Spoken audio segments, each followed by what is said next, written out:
Hello दोस्तों, good morning. Welcome to modern classroom. आज है 26 सितंबर। 26 सितंबर से करंट अफेयर्स के जितने इंपॉर्टेंट क्वेश्चन होंगे आज हम इस वीडियो में डिस्कस करेंगे।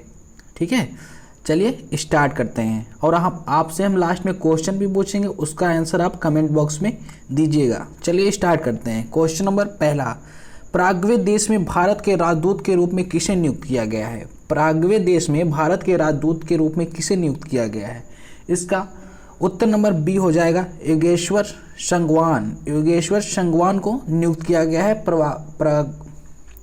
पराग्वे देश में राजदूत के रूप में। ठीक है, चलिए इसके बारे में कुछ जान लेते हैं।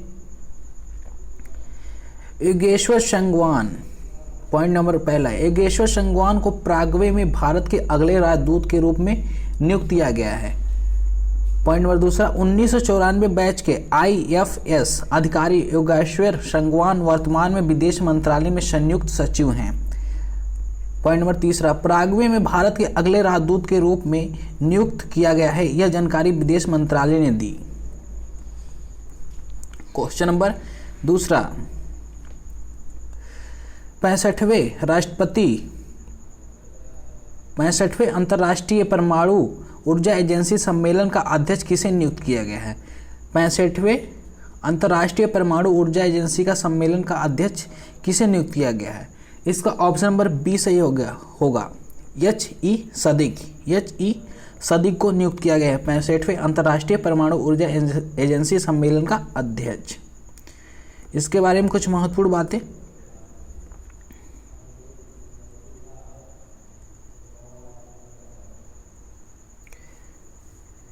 पहला, HE सदिक को 65वें अंतर्राष्ट्रीय परमाणु ऊर्जा एजेंसी सम्मेलन का अध्यक्ष नियुक्त किया गया है। पॉइंट नंबर दूसरा, अंतर्राष्ट्रीय परमाणु ऊर्जा एजेंसी के पूर्व अध्यक्ष विपिन कुमार शेखावत की जगह लेंगे। पॉइंट नंबर तीसरा, वह जल्द अंतर्राष्ट्रीय परमाणु ऊर्जा क्षमता को बढ़ावा देने में अपना अहम योगदान देंगे। क्वेश्चन नंबर तीसरा, बांग्लादेश के किस व्यक्ति को वर्ष 2021 में चेंज मेकर अवार्ड के लिए चुना गया? बांग्लादेश के किस व्यक्ति को वर्ष 2021 के चेंज मेकर अवार्ड के लिए चुना गया? इसका ऑप्शन नंबर ए सही हो जाएगा, फैरोज फैजा विथर को चुना गया। इनके बारे में कुछ महत्वपूर्ण बातें।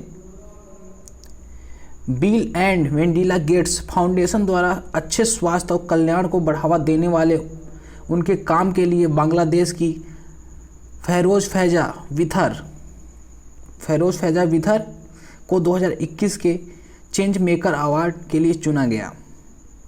यह पुरस्कार उस व्यक्ति को सम्मानित करता है जिसने व्यक्तित्वगत अनुभव या नेतृत्व की स्थिति से परिवर्तन को प्रेरित किया हो। क्वेश्चन नंबर चौथा, लॉन्च 400 डेज के लेखक कौन है? लॉन्च 400 डेज के लेखक कौन हैं? इनके लेखक हैं Chetan Bhagat. Option number D से हो जाएगा, चेतन भगत पुस्तक 400 डेज के लेखक हैं। महत्वपूर्ण बातें, चेतन भगत 8 अक्टूबर 2021 को अपना नया उपन्यास शीर्षक 400 डेज रिलीज करेंगे। पॉइंट नंबर दूसरा, इनके लिए इन्होंने कवर भी जारी किया है, द गर्ल इन रूम 105 और 1 ऑरेंज मैटर के बाद केशु सौरभ श्रृंखला में यह तीसरा उपन्यास है। इस उपन्यास में सस्पेंस, मानवीय रिश्तों, प्यार, दोस्ती, पागल दुनिया जिसमें हम रहते हैं और सबसे बढ़कर एक माँ का कभी हार न मानने का दृढ़ संकल्प की कहानी है। क्वेश्चन नंबर 5वां, लॉन्च पुस्तक डांसिंग विथ एंड ड्रीम के लेखक कौन है? डांसिंग विथ एंड ड्रीम के लेखक कौन है?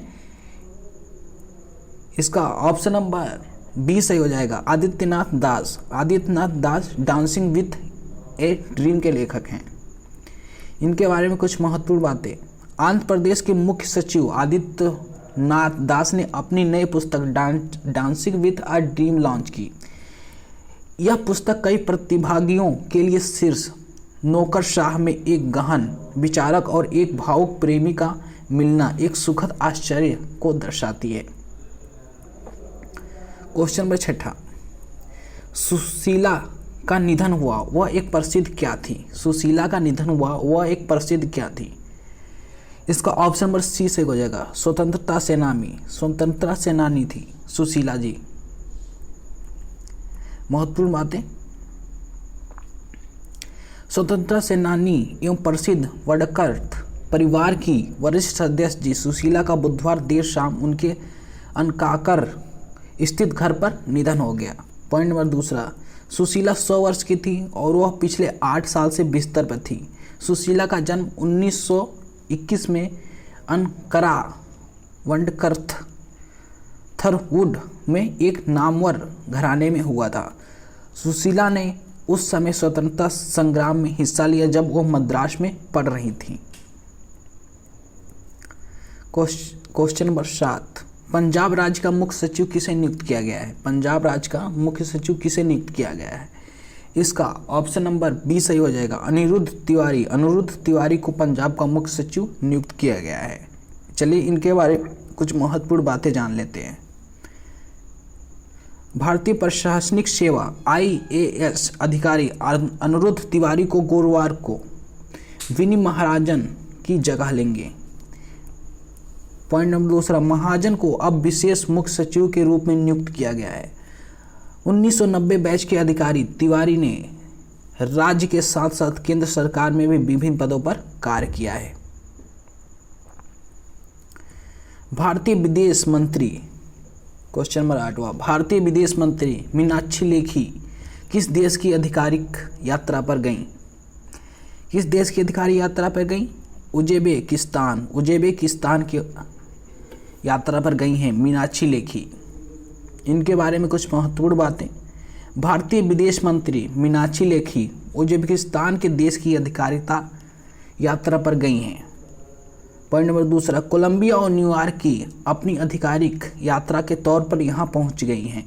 इस दौरान वह शांति रक्षा के संयुक्त राष्ट्र सुरक्षा परिषद की बैठक में हिस्सा भी लेंगी। पॉइंट नंबर तीसरा, भारतीय समुदाय के लोगों से संवाद करेंगी लेखी। पहले कोलंबिया जाएंगी, वहां पर 4 से 6 सितंबर तक रहेंगी। वर्ष 2021 में सबसे ज़्यादा कमाई करने वाले फुटबॉलर कौन बने हैं? वर्ष 2021 में सबसे ज़्यादा कमाई करने वाले फुटबॉलर कौन बने हैं? Cristiano Ronaldo. Option number C सही हो जाएगा। इनके बारे में कुछ महत्वपूर्ण बातें, वर्ष 2021 में सबसे ज़्यादा कमाई करने वाले फुटबॉलर क्रिस्टियानो रोनाल्डो बने। क्रिस्टियानो रोनाल्डो पुर्तगाल के फुटबॉलर हैं जिन्होंने लियोनेल मेसी को पछाड़कर 2021 में सर्वाधिक कमाई करने का रिकॉर्ड बनाया।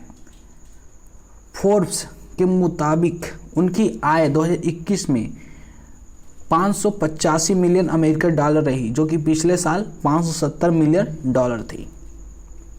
585।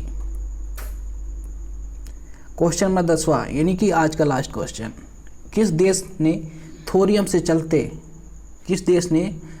से चलने वाले परमाणु संयंत्र की परीक्षण करने की घोषणा की? किस देश ने थोरियम से चलने वाले परमाणु संयंत्र की घोषणा की? चीन, चाइना ने। ऑप्शन नंबर ए सही हो जाएगा। क्वेश्चन नंबर 10वां का ऑप्शन नंबर ए सही हो जाएगा, चाइना ने की है। चलिए इसके बारे में कुछ महत्वपूर्ण बातें, चीन जल्द ही थोरियम से चलने वाले परमाणु संयंत्र का परीक्षण करने वाला है। यह परीक्षण गोबी रेगिस्तान में स्थित बुबेई नाम की जगह पर किया जाएगा।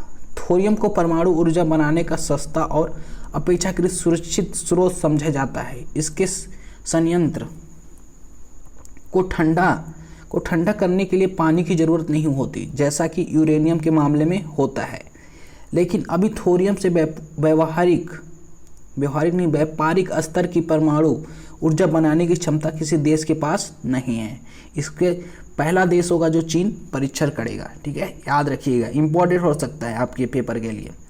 आवाज़ का क्वेश्चन है आपके लिए, विश्व फार्मासिस्ट दिवस मनाया जाता है। विश्व फार्मासिस्ट दिवस मनाया जाता है 23 सितंबर को, 18 सितंबर को, 25 सितंबर को, 22 सितंबर को। इसका उत्तर आप कमेंट बॉक्स में करके दीजिएगा। ठीक है, इसका उत्तर आपको कमेंट बॉक्स में करना है। अगर आपको हमारा वीडियो अच्छा लगा हो, अगर कुछ जाने या कुछ सीखने या कुछ समझने को मिला हो तो हमारे चैनल को प्लीज़ सब्सक्राइब कर लेना, बेल आइकन प्रेस करना ना भूलना, जिन्हें आने वाली सारी वीडियो का नोटिफिकेशन आपको मिल सके। टेलीग्राम चैनल से ज़रूर ज्वाइन हो, जिससे इस वीडियो का फ्री PDF आप डाउनलोड कर सकते हैं। थैंक यू, मिलते हैं नेक्स्ट क्लास में, तब तक के लिए जय हिंद।